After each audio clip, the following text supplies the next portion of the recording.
पहले मैं अपनी कलीसियाओं से 2 सवाल रखना चाहता हूँ, और ये सवाल जो है हमारे जीवन से जुड़ा हुआ है, हमारे जीवन के खास एक हिस्से को टच करता है। अगर हम इसको समझ लें तो अधिकांश समस्याएं हमारे लाइफ से खत्म हो जाएगी। उसके बाद मैं अपने मुद्दे पे आऊंगा। पहला मेरा सवाल है कि इंसान का सबसे बड़ा दुश्मन कौन है? एक व्यक्ति का सबसे बड़ा दुश्मन कौन है? ध्यान से सुनिएगा। क्या उसका पड़ोसी जो उससे जमीन हड़प लिया, क्या उसका दुश्मन हो गया? क्या वह व्यक्ति जिसने उसके साथ कोई छल किया और कई तरह का कांड उसके साथ हो गया, वह उसका दुश्मन हो गया? उसके जीवन में क्या एक मसीह के जीवन में सबसे बड़ा दुश्मन हम यूं कहें तो क्या शैतान है? क्या कहें तो क्या पाप है? क्या है आप लोगों के हिसाब से सबसे बड़ा दुश्मन? सबसे बड़ा दुश्मन, अगर आप ध्यान दीजिएगा तो सबसे बड़ा दुश्मन एक इंसान का अज्ञान उसका है, इग्नोरेंस है। क्योंकि बाइबल कहती है कि मेरी ज्ञान ना रहने की वजह से मेरी प्रजा नाश होती जाती है, नाश हो रही है। क्योंकि दुश्मन शैतान को जरूर बताया गया, लेकिन उसका तोड़ भी बताया गया है कि उसे कैसे हम उसे विजय प्राप्त कर सकते हैं। जरूर समस्याएं हमारे सामने आके खड़ा हो जाती है, और कई बार बहुत तरह की हमें क्या लगता है कि ये सबसे बड़ा मेरा दुश्मन है, लेकिन अगर हकीकत में आप देखिएगा तो सबसे बड़ा एक इंसान का दुश्मन उसका अज्ञान होता है, जो उसको नहीं प्राप्त करता है और दोष किसी और को देता है। क्योंकि सारी बातें, सारी जड़, सारा समस्याएं क्या है? आपका अज्ञान है। अगर ज्ञान आपके लाइफ में आते जाएगी तो सारा चीज लाइफ से आपका खत्म हो जाएगा। हालेलुया। यह बात आप लोग जरूर जाके सोचिएगा इसके ऊपर कि कैसे आपका दुश्मन, कैसे सबसे बड़ा जो दुश्मन है आपका अज्ञान है, कैसे है? इसको आप लोग जब जाइएगा तो जरूर उसको सोचिएगा। दूसरा जो मेरा सवाल है, इससे रिलेटेड मेरा वचन है। दूसरा मेरा सवाल है कि सबसे बड़ी बीमारी एक इंसान के लाइफ में क्या होती है? सबसे बड़ी बीमारी एक इंसान के जीवन में क्या है? क्या सबसे बड़ी बीमारी कैंसर है? क्या सबसे बड़ी बीमारी हेपेटाइटिस है? या सबसे बड़ी बीमारी कोई जानलेवा बीमारी है? क्या लगता है सबसे बड़ी बीमारी क्या हो सकती है? सबसे बड़ी बीमारी आपके और हमारे जीवन में क्या है? तो सबसे बड़ी बीमारी यह है कि इंसान सच्चाई को जानने के बाद भी उसके तरह अपनी लाइफ को बदलना नहीं चाहता। यह सबसे बड़ी बीमारी है। नहीं समझ में आया? सबसे बड़ी बीमारी हमारे लाइफ की क्या है? तो सबसे बड़ी बीमारी वह है, सच्चाई को जानने के बाद भी हम सच्चाई के अनुसार अपनी लाइफ को नहीं बिताते हैं। यह एक इंसान की सबसे बड़ी क्या है? बीमारी है। अगर इस बातों को समझ के कि सच्चाई क्या है, अगर उसे अपनाने लगे तो अधिकांश समस्याएं जो लाइफ में इंसान को होती है वह खत्म होती जाएगी। वह क्या होती जाएगी? वह उसके जीवन से भागती जाएगी। अधिकांश जो समस्याएं हैं वो लाइफ से, मैंने क्या बोला, वह भागती जाएगी। क्योंकि सबसे बड़ी बीमारी है सच्चाई को जानने के बाद भी उस सत्य को स्वीकार ना करना और उसके अनुसार अपने जीवन को न बिताना। यीशु मसीह के लाइफ में हम देखते हैं कि यीशु मसीह के जीवन में एक खास गुण था। अनेकों गुण हम देखते हैं, हर रविवार को देखते हैं, हर रविवार को हम एक गुण देखते हैं और उस खुदा को जानते हैं कि परमेश्वर कैसा हमारा है। उसके करीब और जाते जाते हमें, जितना हम उसके गुणों को जानते हैं उतना हम परमेश्वर को और नजदीक से पहचानते हैं। यीशु मसीह के लाइफ में हम सभी देखते हैं कि बहुत चमत्कार हुए, उन्होंने बहुत सारा काम किया, बहुत तरह के क्या हुआ, रिवाइवल लाए, जागृति लाए और दुनिया को क्या कर दिया? बदल दिया। और उनके जैसा अनेकों चेलों लोगों ने किया कि नहीं किया? लेकिन उनके जीवन में जब आप देखिएगा एक खास जो गुण था, वह क्या था? पिता से वो जुड़े हुए व्यक्ति थे। यानी कि क्या? प्रार्थना करने वाला उनके जीवन में एक गुण था। आप देखिए यीशु मसीह के जीवन, प्रभु के बारे में लिखा हुआ है कि यीशु मसीह न केवल झुंड में प्रार्थना किए, बल्कि यीशु मसीह एकांत में प्रार्थना किए हैं। यीशु मसीह रात भर प्रार्थना किए हैं। यीशु मसीह अकेले में प्रार्थना किए हैं, पहाड़ पे जाके प्रार्थना किए हैं, है ना? किसी बीमारी को चंगा करने से पहले वो रात में प्रार्थना किए हैं। यीशु मसीह भोर के समय में क्या किए हैं? प्रार्थना किए हैं। तब उसके बाद लिखा हुआ है कि अनेकों चमत्कार उनके जीवन से प्रकट होती गई, जैसे वो बोलते गए वैसे करती जाए। है कि नहीं है? आप देखिएगा एक मसीह जीवन में सबसे एक खास जो चीज है, सबसे खास और अहम हिस्सा क्या होता है एक मसीह जीवन का? वो होता है प्रार्थना वाला जीवन। अगर हमारे जीवन में प्रार्थना नहीं है तो पता है हम एक ठनठनाते हुए तरह मसीह हैं। हमारा जीवन में क्या है? समस्याएं दूर नहीं होगी। अगर हम प्रार्थना करने वाले व्यक्ति नहीं है तो केवल हम नामधारी क्या है? मसीह हैं। हम कामधारी नहीं है बल्कि केवल नामधारी मसीह है।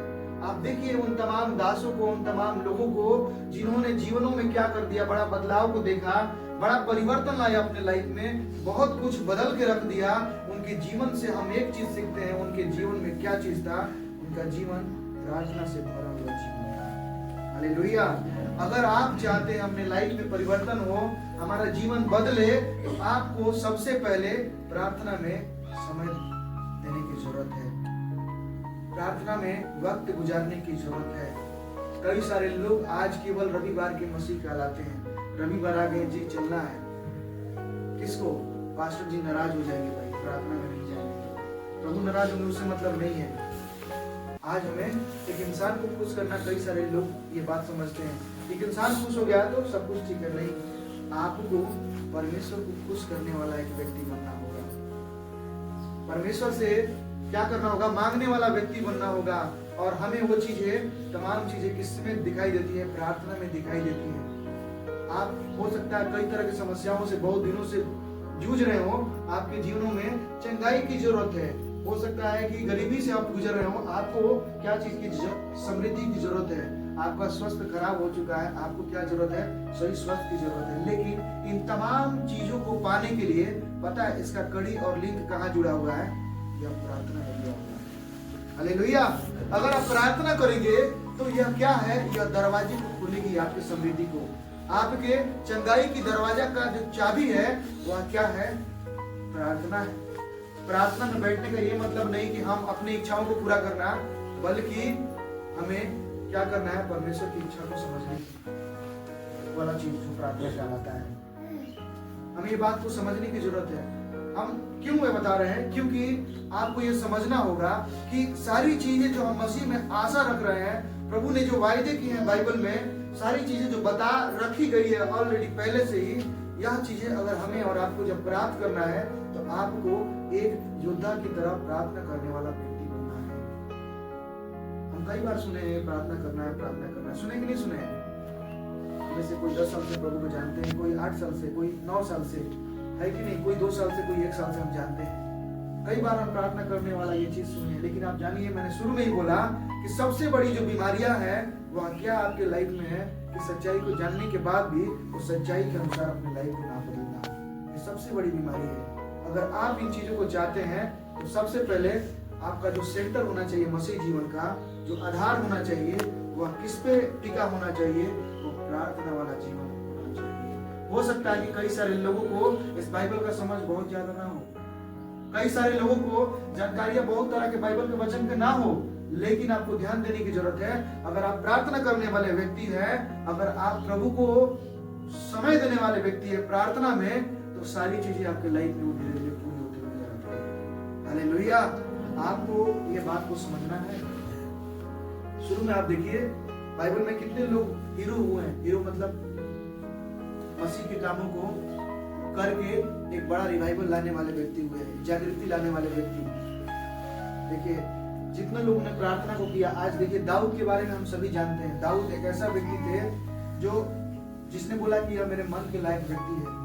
पता है जब इतिहास पढ़िएगा उसका, तो उसने 66 लड़ाई को लड़े हैं। दाऊद ने 66 लड़ाई को लड़े, एक भी लड़ाई उन्होंने नहीं हारा है, एक भी लड़ाई नहीं हारा। जब उनके सीक्रेट को हम समझते हैं, जब उनके रहस्य को देखते हैं, तो पता है क्या लिखा है? वह प्रार्थना करने वाले एक व्यक्ति थे। वो प्रार्थना करने वाले व्यक्ति थे। जब वो चरवाहा थे, जब क्या करते थे, जब अपने भेड़ों को जब चराने जाते थे, जब समय मिलता था, उस समय में वो परमेश्वर से क्या करते थे? स्तुति और महिमा करते थे। हालेलुया। आपको हमें समझना है कि प्रार्थना करना है कितना जरूरी सब्जेक्ट है, कितना जरूरी चीज है कि हमें हमारे जीवन में अगर बदलाव हम देखना चाहते हैं तो तो हमें प्रार्थना में जरूरत है कि तोड़ने की, अन्यथा हम नहीं कर पाएंगे। बड़े बड़े कामों को किया गया है, उसके पीछे जो रहस्य होता है वो क्या है? प्रार्थना होता है। और प्रार्थना देखिए, आज कई बार हमें प्रार्थना तो करते हैं, प्रार्थना आखिर कैसे करना होना आता है। आज कितने लोग हैं, मैं सबसे पहले जानना चाहूंगा कि आज सुबह में प्रार्थना की है, सुबह 4 बजे या 5 बजे, कितने ऐसे लोग हैं? आप देखिए, जरूर परमेश्वर आपको आशीष करेगा। आप ध्यान दीजिएगा कि आप जब प्रार्थना करते हैं तो पता है आप परमेश्वर की महिमा करते हैं, आप परमेश्वर की महिमा करते हैं। और जब प्रार्थना करते हैं, जो चीजों के लिए आप प्रभु से दुआ मांगते हैं, उस दुआ को कबूल करके परमेश्वर क्या करता है? आपकी महिमा को बढ़ाता है। जिस विषय के लिए आप दुआ करते हैं, आपको जरूरत है परमेश्वर को प्रसन्न करने का। कई बार ऐसा भी होता है मेरे लाइफ में कि कभी कभी प्रार्थना छूट जाता है सुबह में, पता है दिन में डर लगने लगता है, कुछ अजीब सा फीलिंग होता है, ऐसा लगता है कुछ मैंने खो दिया है, ऐसा चीज मैंने कुछ खो दिया है। यह प्रार्थना करने से ही आपकी लाइफ में परिवर्तन समझ आता है।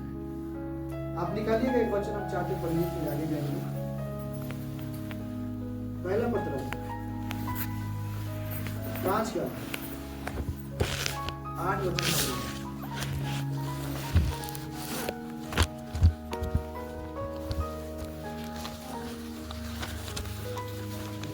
सचेत रहो और जागते रहो, क्योंकि तुम्हारा विरोधी शैतान गरजने वाले सिंह की नाई इस खोज में रहता है कि किसको फाड़ खाए।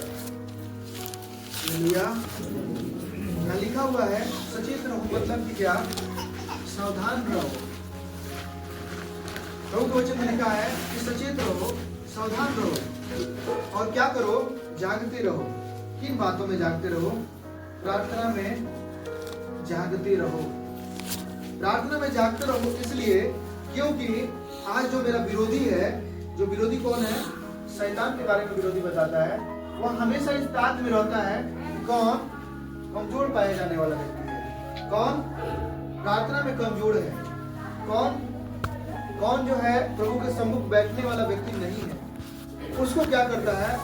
खोज में रहता है और उसको क्या करता है? उसके जीवनों में कई तरह की समस्याएं उत्पन्न करता है। लिखा हुआ गरजने वाले सिंह के समान है और फाड़ खाने के चक्कर में रहता है, यानी बर्बाद करने के चक्कर में रहता है।